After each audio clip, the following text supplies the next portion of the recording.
Okay, I want to demonstrate here the use of a cable lock with a revolver.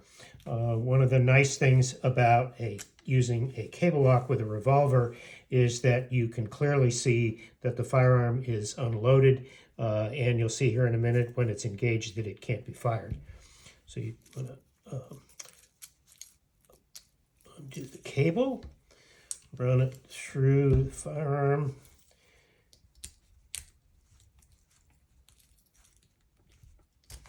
Lock it up, and you can see that it's a very safe option. It's very clear that the firearm is unloaded and can't be fired. And of course, to disengage, you simply reverse the process.